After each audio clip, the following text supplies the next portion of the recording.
Welcome to Knackerbox Garage, a Scratchy Pants production. So I'm painting the, of course, black on a black background isn't that easy to see, but this is the modified rear plate on the rear brake that mounts the master cylinder. It goes on there. Here is the front plate that I cleaned up. I scrubbed that up and I painted that. I am using this Rust-Oleum satin protective enamel, which I've used before and it's been really good, but for whatever reason this one is somewhat tacky still, and this was sprayed like 45 minutes ago and they normally dry a lot quicker than that. So I'm enlisting the help of the mega heat to warm them up and hopefully gas off any volatiles. So I'm going to leave these till the morning. I've only sprayed one side. Let me try that again. I'm leaving this until the morning so you can see, so I can see rather, and you can see because I'll video it, see whether it's going to be dry and not tacky. I will blow it off again with the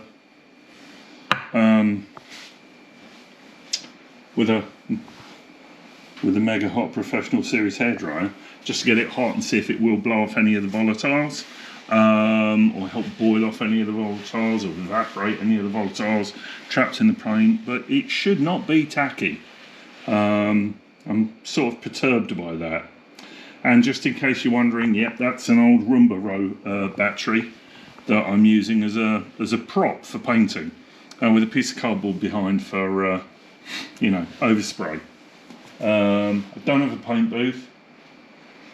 I mean, I could put one in the toilet, but probably wouldn't be the best. So we'll stop there. Anyway, that's the end of this little clipette. And if you're wondering why I'm wearing a jacket, I'm just come in from walking the dogs. So while I'm waiting for the paint to dry, might as well get rid of this bracket. You know what? Forgot my golden rule. Safety glasses.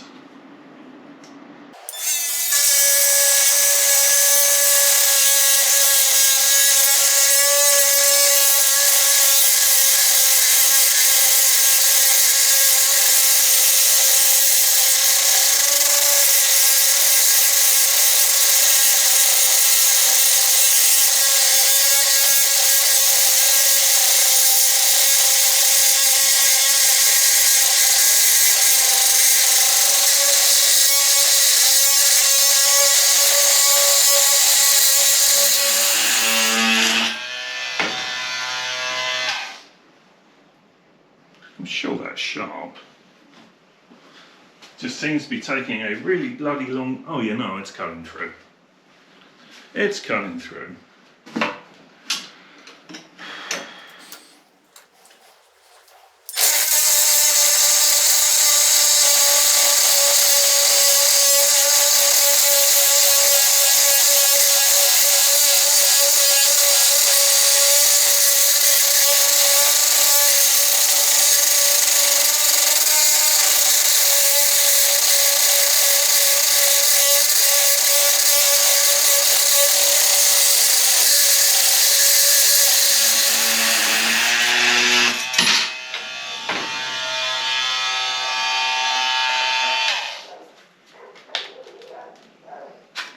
And shears off.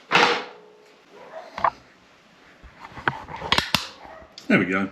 Probably neater than I could have done with a hacksaw. I'll clean it up with the grinder, with a sanding pad, and we'll come back in a mo. So I've cleaned up the frame where that weld was. I'm going to spray it in my normal sort of just overspray way. I'll come around from this side and just touch it up and then come back and touch it up. The frame's all painted in satin mostly. Hopefully this the paint I've got actually matches that. It looks a bit shinier, but it'll bed in and it'll look all right after a few weeks. Whatever. Yeah, I protected I used the grinder basically with a soft pad to get rid of it. I just put tape on the spring to stop stuff going in the shocker, and also to stop overspray with paint. So I'll give that a quick touch up, couple of layers, and then we'll have another look. Right, here is the rear caliper mounting plate ready to go. Here is the modified master cylinder plate ready to go. The connection is on the master cylinder, which is the clevis and that lever. And I'm just going to start putting it loosely together. So I'll get it loosely assembled. I've got to do some grease. Got to put a spring in place, and then once I've got it loose, I'll turn the camera on. We can tighten it down together, but there'll be a lot of fiddling. So let me do that first. Alrighty, so let's have a look underneath. Here it all is, all installed. Spring return, or the return spring even. Brake lever, the little doohickey that I made. Here's the master cylinder. I've got my plate in the caliper just to hold the pad still, and I've got to put the switch back on. But that's what that looks like. So I gouged it a little bit and I sprayed some WD on, if you're wondering what that is. But now that's absolutely superb. Keep that in place. So that's that done.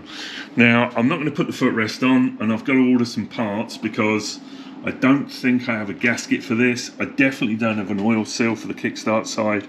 So that should be next, but to do that I want to get it on its wheels, which means I've got to pull the jack out, which means I've got to put the back wheel in, which really means if I'm going to do it properly, I should put my little tab on there. So maybe I'll do that next, because then I'll give it a quick spray of paint as well. Paint hasn't dried too badly on the frame. It's a bit shinier than it was before. But again, this is just my 76 Bonneville. It's not that great. I think we'll order a touch-up stick for this rather than repaint the whole tank. I think it's Old English white. Maybe it isn't, but that's what I'll probably get. Again, it's just a rider. It's not a concourse machine, but it rides well, so you know, I guess I could worry about having it nice. This self-amalgamating tape just kind of dissolves every now and again, and it's stuck to the frame. So that's pretty cool. Anyway, right. So we'll move on to this. I'll need to drop the bolt out. I might as well pull the. Yeah, I will. I need to have that on there now. Everything's painted. Although I will probably need to paint it again after I put the tag on. So now I'm just rambling. Right, so moving on to this tag here, or tang, whatever you want to call it, my little support for the chain guard. That's going to go there. I'm going to TIG that on, little blob either side, hold it in place, and then we can put the clamp on and do it. I'm probably just going to square it up. There we go, that's better. Maybe I need a little bit more clamp on that, but that's going to go there. I've taken the brake off. I've got to get the kickstart off, pull all this up. I've still not ordered the parts. I was going to do that this morning. I haven't. The day's got away from me. Also need to put you back on, really. So fix that in place. I did clean the caliper up a little bit. Obviously not that effectively. Once I've done that, I'll give it a quick touch up with some paint, and we'll be good. I can put everything back together. Then I can sort the chain out, clean it while it's on, and yeah, do all that stuff. So time to go do a little bit of tigging, I think. in situ, I think I can strike an arc effectively there and do it. But we'll set you up, and when I'm ready to go, we'll have a go.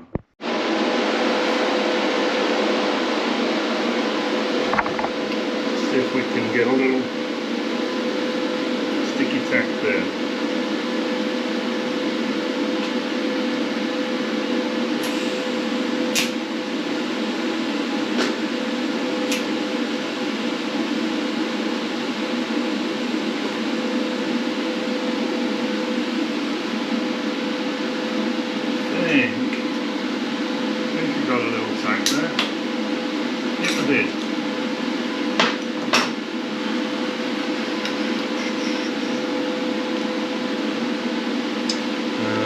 See if I can get. I've boxed myself in. See if we can do this.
And hot. There we go.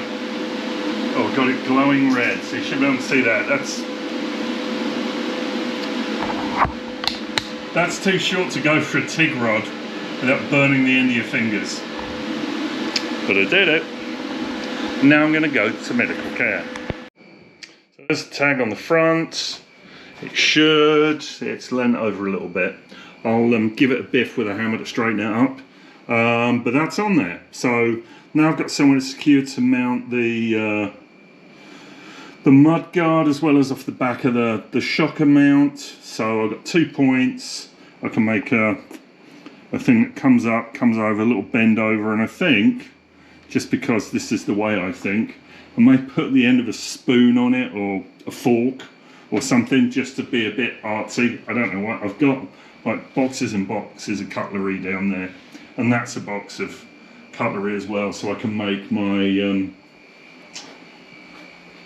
my guys. Yeah, so yeah, I'll be creating. Yeah, it's a bit too much to have one of those guys as a chain guard. Oh god, if I made a chain guard out of forks. Yeah, that could be cool. Totally out of place for the whole thing. Yeah, maybe that's what I'm going to do. That just seems ridiculous. That's the kind of ridiculousness that I love. Heard it here first. Alrighty, so the rear wheel is in. A little bit of jiggery pokery. Had to ease the piston back a little bit with the aid of a well-known tool for easing pistons back. Everything's kind of loose, so I need, well, this is all tight. I need to tighten all this up, get everything aligned properly. As you can see, I haven't put the chain on yet, so that needs to go on. I've ordered the gasket set and all the gasket stuff, seals, O-rings for this. We'll be pulling this off shortly. Need to drain the oil, so once I've got the chain on, squared away, chain tension correct, give the chain a little bit of a clean up, and I will then start on my little fabrication project to make my chain guard. Got plenty of space behind the shocker, as you can see. There's plenty of space to put a thicker mount on, so I can do that. And then I'll fabricate something off here. Those two are in line, so should be able to come up. I've got this crazy idea at the back of the chain guard. I want to have this. I don't know whether I showed that before because I talked about it to someone else. Fancy having a fork come off the end. It's potentially stupid, but cool, because I'm going to have two sharp things sticking up here. And if I put luggage on the back or try and clean it, I'd run the risk of stabbing myself. But no risk, no reward. No risk, no reward when it comes to being cool. And I don't know if that's cool or not, but I like the idea of it. So I am going to wiggle these about, put the chain on, do the clip up, give the chain a once over with a WD-40 so drag. Once I've got that correct, I'll then sort of start marking up my chain guard. I'm not going to pull the gearbox apart until I get the spares. I did order those, and I can't remember whether I ordered it today or yesterday. Either way, it'll take a little bit of time. And then once that's in, I can drop it down, drain the gearbox oil, give it a bit of a clean up, and then we're pretty close to wanting to put it all back together, which is great. Yeah, that's where we are. All right, chains on, nice and tight, giving it a clean up with some WD, got all the crust off it. I'll leave it for a day or two and then put some chain wax on it. I've got, looking down the line of the chain, I'm trying to, yeah, I got that pretty straight. I'm going to say that's pretty good. I've tried loosening off this, the cotter pin. Yes, my American friends, this is a cotter pin. The other things that split open are actually called split pins because they've got a split in them. So that's on the super duper tight. I don't really want to whack it or attempt to whack it while it's on here in case I bend the brake actuation arm. So what I may do is I may pull the whole cover off in one piece. And I know that's a little bit tricky because I really want to leave that there because there's an idler gear on the other side, or am I thinking of the BSA? I can't remember. There's one of these. Is it this guy? I don't think it's this guy because the shaft doesn't go through.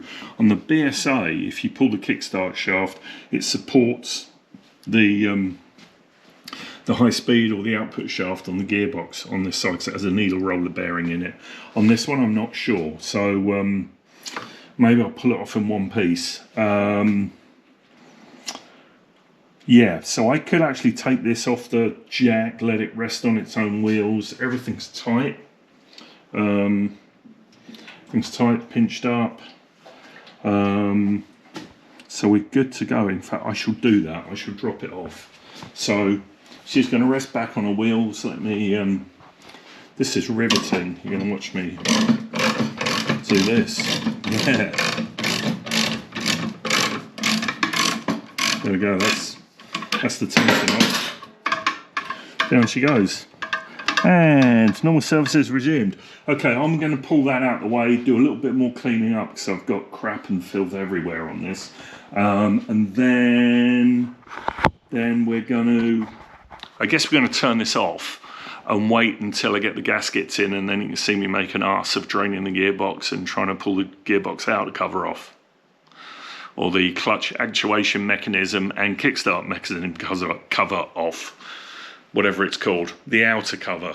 Bit of a change of plan. on the way I'm doing the chain guard. So I've got two 5/16 drills. I'm actually going to use some round rod and put the fork with the two fingers on the end. So I'm going to heat this up, drop it in, I'm going to have to, and then just, well, that instantly tells me that isn't going to work. So I need to I need to grip those a little bit better. Maybe I should fab up something that isn't a bad idea. Actually weld something together that I can use to bend some 1/4 inch rod. That'd probably be a cool thing to have, so I can just put a red hot end in and pull it around. So let me play around with that. So here's where we are with the chain guard, right? I made it and I bent it and curved it, and I'd got my curve points too high. I hadn't got it close enough to the chain. So I cut it and welded it there, because I'd also done the bend a little bit wrong. This needs to just be sprung back a little bit. I'm going to do a curve support. It's going to come up from there. We'll bend down a little bit, then I'll do my into a fork, giving it the two fingers about there. So that's the plan. It's kind of evolved. I was going to make it out of cutlery, but I think it would look shit. So we're doing it out of 1/4 rod, and it's purely decorative. A 1/4 inch rod isn't much for a chain guard, but it's there. I mean, that's what it is. If someone says, hey, you've got to have a chain guard on this bike, which used to be a thing in the UK, so maybe this is just a UK kind of hangover for me, because you know who doesn't have a chain guard at all. The exhaust kind of stops you, but yeah, that doesn't have a chain guard at all. Anyway, this one will. So I've just marked where I think I'm going to start the curve back. That's where my stay is going to go as well. I'll put a stay on here. Probably going to have to, I don't know whether I can do another, I could do another bend, I suppose, another scallop and loop like this one. It's not going to be as visible. So I could just weld it to a washer, but that seems to be a bit of a cop-out. Maybe I'll cut a piece of plate. I think I have the old piece of plate that came off it, so I could use that. That would be pretty good. That's an option. Anyway, slowly making progress.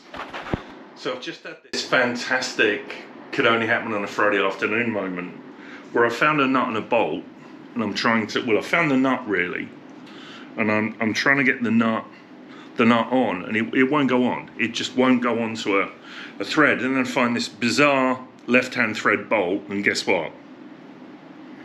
Bloody nuts left-hand thread. I've only been trying it for 20 minutes trying to find, what kind of pitch is this? Why won't it go on? Left-hand thread. Bloody thing. And now it gets really weird, because another left-hand threaded bolt. And I don't know whether that's a left-handed threaded nut or not. No, that's the right way. That's a good nut. I've got a collection of left-handed bolts. Why? Why have I got left-handed stuff? I don't want to go on there. I'm delaying because I really don't want to have to go down to the nut and bolt shop and buy some nuts and bolts. That's really all I'm doing. I'm stalling, and I'm not doing it very effectively. So I think I'm gonna have to go out and get some. But in the meantime, I'm going to try and minimise it. So you know. Anyway, we should look at where I am with this. So this is where I'm trying to get to. I'm trying to find a bolt to put in here to hold that so I can mark it up. Here's my rear loop that I've cunningly just bent. Warmed it up. It could go up right a bit, but I don't know whether it should be in line with the shock. Oh, it's too tight. And this is all coming from the fact that I'm putting a bolt to hold it in place as I line it up that's too small. So I really should get that in the right spot. But you know, hey, I don't really want to go out and burn some electrons in the electric car trying to find a nut or a bolt that would fit, but I'm just being lazy.